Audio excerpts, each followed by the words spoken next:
Welcome to Make Your Money Matter with Brad Barrett, the show that aims to change the way you think about wealth management. Brad is a certified financial advisor, established radio host, and author of Retire Right. He is a managing director and partner at One Capital Management, an SEC-registered investment advisory firm managing over $4 billion for clients across the nation. Brad and his team are dedicated to helping clients protect and preserve their assets so they can reach their investment and retirement goals. And now, your host of Make Your Money Matter, Brad Barrett. What's up, everyone? Welcome to Make Your Money Matter. I'm your host, Brad Barrett. I'm also a managing director and partner here at One Capital Management. And I'm here each and every week to share knowledge and insights from what I've learned in nearly 20 years as a financial advisor. And I'm here always reminding you that your money matters. And when we talk about staying invested, which we're going to talk about today, how hard is it to do that during times like this? From 2020 to 2022, I've been talking about this very heavily. Everything we've seen from inflation to supply chain to the conflict overseas to the recent conversations we've been having lately around recession here on the show and with our clients here at One Capital Management. But the question I keep hearing really comes around this topic of, hey, Brad, should I really stay invested? Look, Brad, I've heard you. I understand. I get the discipline. I get the discernment. I get all that. And I get that you're actively managing it, yada, yada, yada. But should I stay invested and ride out these volatile times? Anyone watching or listening right now, if the market's ups and downs of 2022 have you feeling a little queasy or sick, know this, you're not alone. I talk with so many people each week during review meetings, virtual meetings, our dinner events. This is a common theme for this year for everybody. It's very understandable. That's the first thing I want to say on today's show. It's very easy for our brains to tell us it's okay to stay invested and to listen to someone like me during a year like 2021. Not a big deal.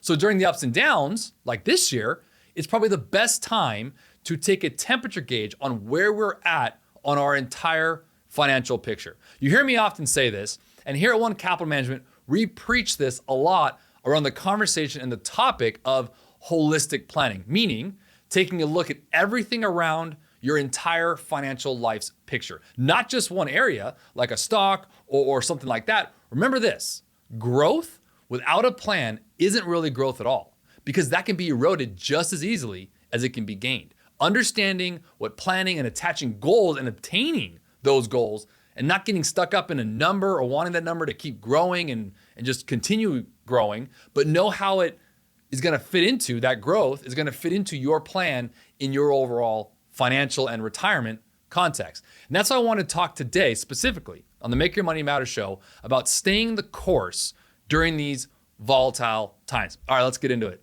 Volatility and uncertainty, they go hand in hand, right? I think we all can agree with that. One of the most common questions I've been getting is, which makes total sense right now, is should we stay invested and ride out this wave of uncertainty? And it's a question that almost all investors, no matter what the ages are or span the spectrum of wealth, have. And so for you watching and listening right now, we're going to go through that. Now, real quickly, my son Brooks is going into first grade. So for any parents out there, grandparents, having this conversation as you kind of go from pre-K and kindergarten into first grade, there's different things that we talk to them about as we go into this stage. Like, for example, I'm teaching him right now how to tie his shoes. One of the things in first grade that the school sent out was it'd be ideal if the kids can wear laced shoes and they could tie them. So we started this whole thing where he has to tie a lace 5 times a day. We took a lace out of my shoe and put it there. So we're having this conversation. And at the same time, my daughter, who is 2 years younger, going to kindergarten, we're not having that same conversation with them. So my son Brooks, very aptly, asked me, he's like, why do I have to worry about this when my sister doesn't? And I bring this up to make this point. Timing in life, in all aspects of our life, matters. What each of us are doing collectively matters, but also what each of us are doing individually within our own lives and in our own timelines. And the tying and the lacing that go hand in hand, I'm teaching my son, has a really good correlation to our conversation today. It's the same conversation about actively contributing and staying true to your plan and staying disciplined. What you might be doing might be different than your neighbor. Just because your neighbor is doing it doesn't mean you should be doing it or should not be doing it, right?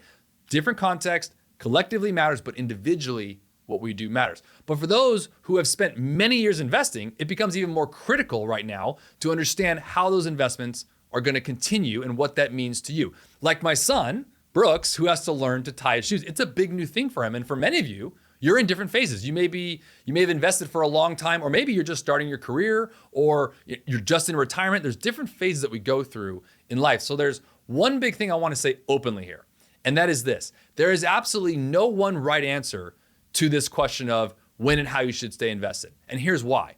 Given that the needs and wants and desires of every person listening and watching, myself included, are so vastly different, this is why when I'm meeting with clients or an advisor meets with clients, we collectively and individually have different goals and objectives with your money, with your planning, with your families, and with what you want to be doing with the stewardship that you have of the money you're making. So we need to make sure that we're not relying on generic advice, because relying on generic advice to determine the most appropriate strategies can actually be dangerous, in my opinion, and result in less than the desired outcome.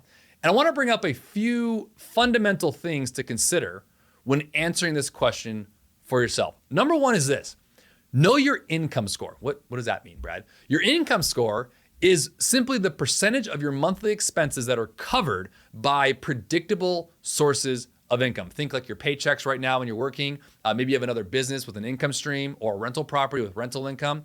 So for example, let me give you an example. If your monthly expenses right now are $10,000 a month, and your income amount, maybe you're in retirement through pensions or Social Security, is $8,000 a month, your income score is 80%. In this case, there is a quote unquote gap to be filled of $2,000 a month that needs to come from other sources to maintain the lifestyle you want.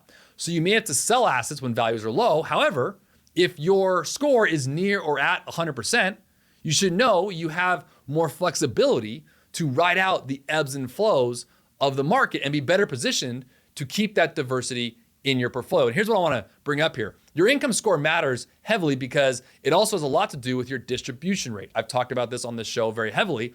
The distribution rate is a simple mathematical equation. It's X over Y, right? You've seen that in our algebraic questions. You know, we always make that joke, like, what is this going to do in my real life? That one actually matters. If you take that same example I have of $8,000 a month coming in and $10,000 a month going out, we have a net need of $2,000. If we take that $2,000 a month, multiply that times 12, following me, for a year, that's $24,000. If we divide that by the amount you have saved, that gives you your distribution rate. Let me give you an example. If your distribution rate, if your assets were $1 million and you have $24,000 divided by $1 million, your distribution rate is 2.4%, right? What does that mean in context? The average and sustainable number that we see each year is anywhere between 4 and 5% of a distribution rate is a very sustainable to provide longevity in retirement. If you're at 2.4, your income score being at 80% relative to your distribution rate is spot on. So it matters not just your income score, but how that also relates to your distribution. Now, if that 80% goes down to 70 or 60%, that's when you have to be a little bit more careful about how you're managing your money and ultimately where planning comes in. This is where the rubber meets the road, as they say, right? Because if you go back to my example and your score is 60% instead of 80%, now you have a $4,000 need. 4,000 times 12 is 48,000 divided by that same number, you're at 4.8%. You're still technically within the sustainable number, but we're much higher. And remember, there's 2 4-letter words when you get to retirement. And to be clear about retirement, it means being financially free. Doesn't mean you need to be 65. You can be wherever you need to be. But to save for this is need. The 2 4-letter words are need and want. What I just described to you is your needs. But we all know we have wants. We're Americans. We want things, right? You want to be able to say, okay, I want to cover my rent and cover my mortgage. Great. I want to cover my insurances, my food. Great. But then do you want to travel? Do you want to go see grandkids? What is it you want to be doing, in retirement or when you are financially free? That's where the needs and wants come together. So your income score being number 1 matters. The second thing I want to bring up is understanding your investment timeframes. We're only looking at what's right here and right now in a year like 2022. We get very myopic when it comes to the volatility that we've seen. It's very normal. It's a normal psychological thing that happens to any investor. We're looking, these days are long when you see all this red and all this volatility. Days can seem really long. But the idea about understanding your time frame, I've talked about this heavily on this show, and we've talked about it a lot in our radio programs, at our dinner events, and definitely with our clients, is understanding where you are in your investment time period. Like, hey, Brad, whatever I have by the time I retire is a very common question I get, or a common statement. That's all I have going into retirement. That answer and that question is actually accurate, but let me give you an example. If you were to retire on a Friday, barring a national holiday, markets are open.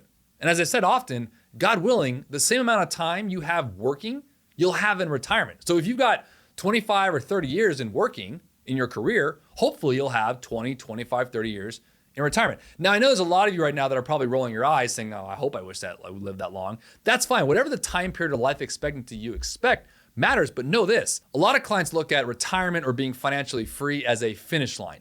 It is not. It is simply another phase that you are entering. Typically what we call, there's 3 phases in the financial life. There is your yearning, where you're learning your skills, your trade, your craft, kind of what you like in this world, what you want to be doing, hopefully finding your purpose.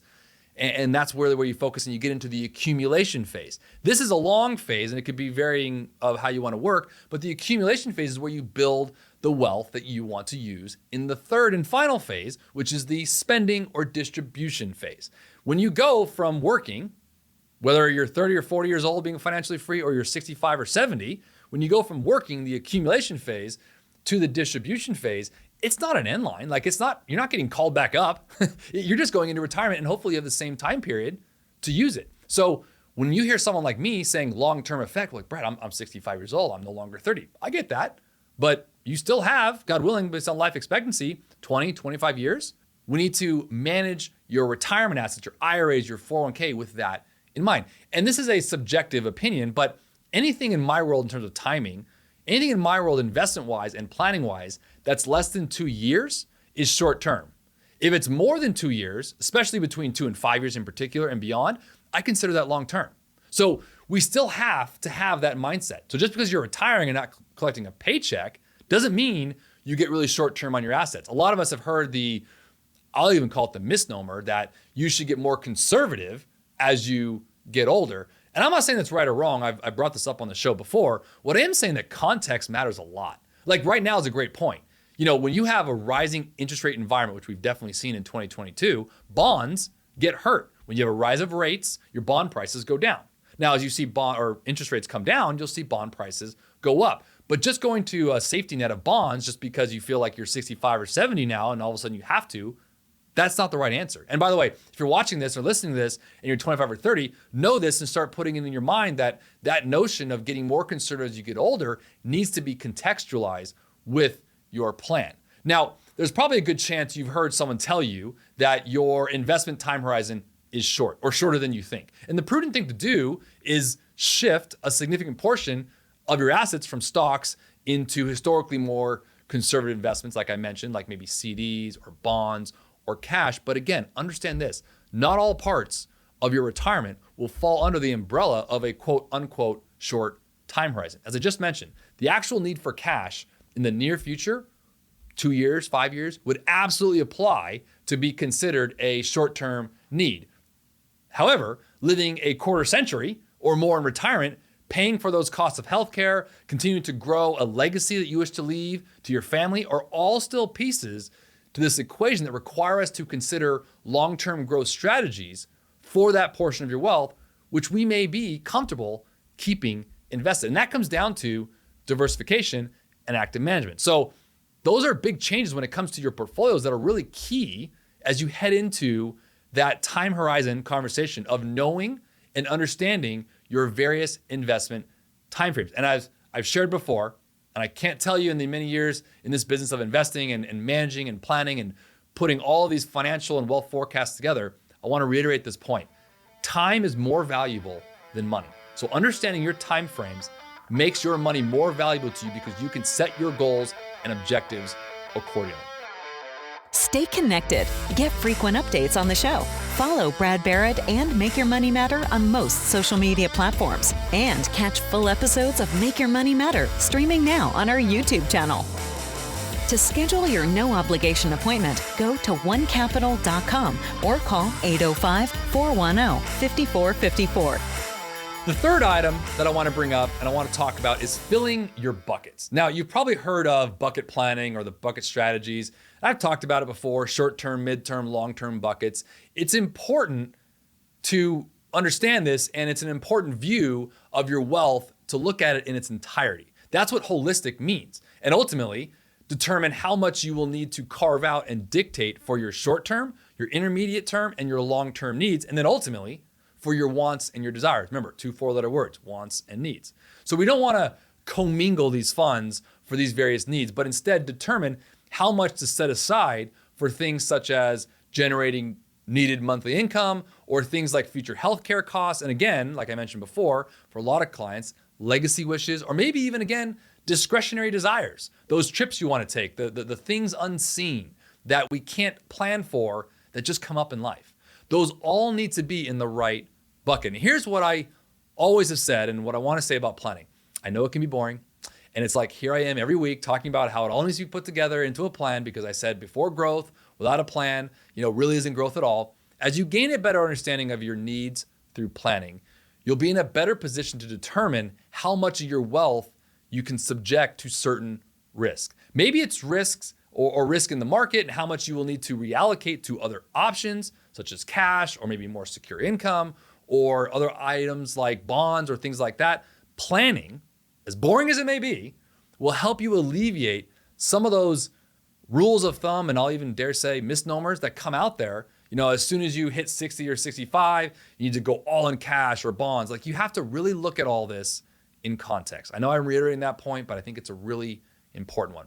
And the fourth and final thing I want to bring up with this question today around should I stay invested during these volatile times is money activation. Now, here's what I mean by that. Get more active with your money. Get more active with your money that remains in the market. Transitioning from a quote unquote, passive money management approach to one that is more active is a great option. It's been said before, you want to go fast, go alone. You want to go far, go with a team. Now, I'm a believer in this. As I've shared many times each week, that's what we do as advisors.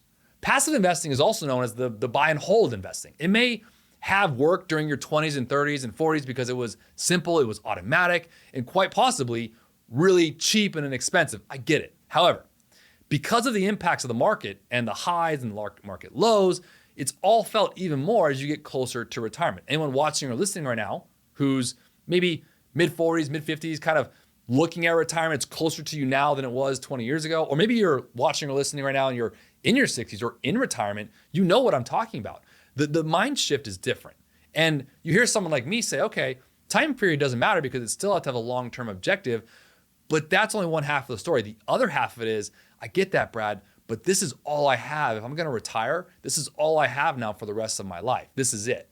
So consider again, this is why I want to share this in the area of getting more active with your money, is to consider hiring an advisor. It doesn't need to be me. This isn't an all roads lead to Brad Barrett or One Capital. It doesn't need to be us at all. But as you've heard me say many times for many years, I'm a big believer in counsel and advice because it does so many things, not only financially, but psychologically. It has accountability. Plus, if you find someone who's experienced and who actually sits on your side of the table, someone who actually cares about you, yes, we do exist.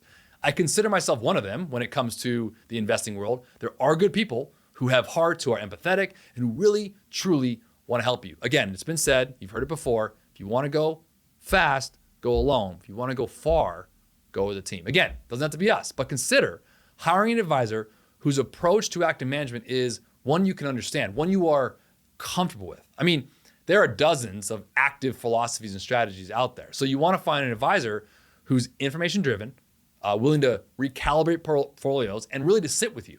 Now, I'll say, however, that often the data warrants the fundamental investing that happens, as I've shared many times on the Make Your Money Matter show. When you find a good position, you almost want to be right in the middle. You don't want to buy and hold and just ride and die all the way to the end, but you also don't want to actively be trading daily because you might have a position that you've researched and fundamentally and really like, and you want to see it through. So I call it actively waiting. It's, to me, a really good active management strategy, something we employ here at One Capital Management. It's about finding the good positions, dollar cost averaging through them in your investments, or doing things like drips or dividend reinvestment programs. All of those aspects, when you find the right positions, come on an active and proactive basis when it comes to managing your assets. That makes the difference in uncertain times because these are uncertain times with no apparent end in sight. Let's be honest.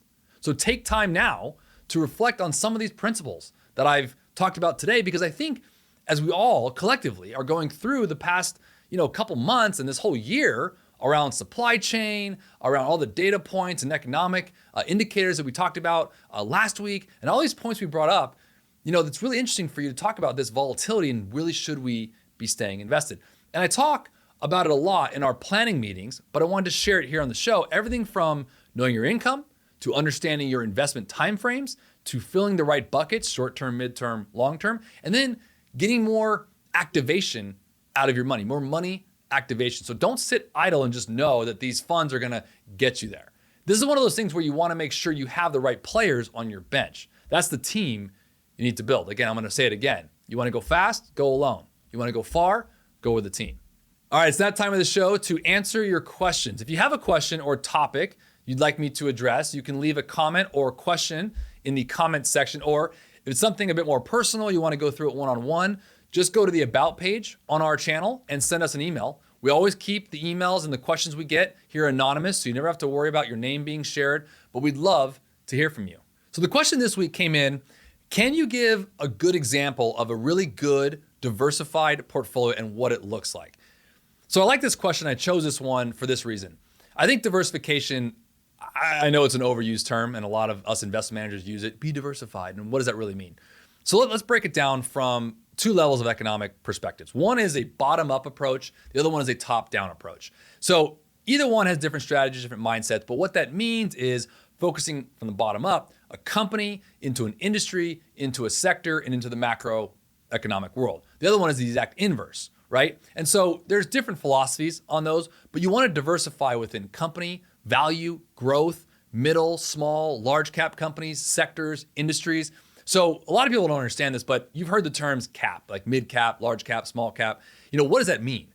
Cap stands for capitalization. So if you take the stock price of any stock you might be looking at, multiply it by the amount of shares outstanding, that gets you to what we call a market capitalization. Essentially, how big is that company's reach? Now, generically speaking, this is subjective to some extent. If that number is above 10 billion, it's considered a large capitalized company. Think value companies here, Johnson & Johnson, Pfizer in the pharmaceutical space, Bank of America, Apple, big companies, big reach, telecommunications, AT&T, Verizon. If that number, again, stock price multiplied by amount of shares outstanding, that's your market reach, is between 2 and 10 billion, it's considered a middle capitalized company. If it's between $500 million and $2 billion, it's considered small capitalized. And if it's less than $500 million, it's considered micro. So not only do you want to diversify within the sizes of the investments, but you also want to diversify internationally. We're in a big bad world nowadays. So invested just domestically won't just do it. So you want to have international exposure, international small, large, and mid cap. So I'd answer it this way. I wanted to kind of give a little bit of background on some of the things that we hear often of capitalization and sectors.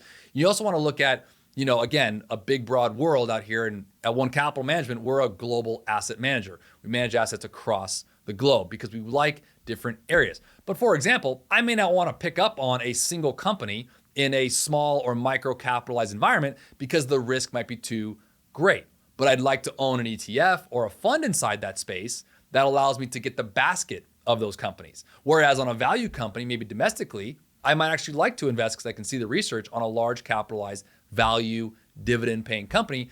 I might own an individual company. So broad diversification really can be formed up in multi-different sectors, different industries, globally is a big one, as well as different types of investments, ETFs versus individual funds, and then, or individual stocks, I should say. And then on the fixed income side, same thing. You want to be on the bond side of environments. You want to have a good, healthy mix of equity to fixed income. And that's really what you see mostly when it comes to diversification is the allocation mix between your equities and your fixed income. Now, there's others you can add to their real estate or REITs, cash, gold, silver, commodities, oil, coffee beans, things like that. There's other things you can diversify throughout.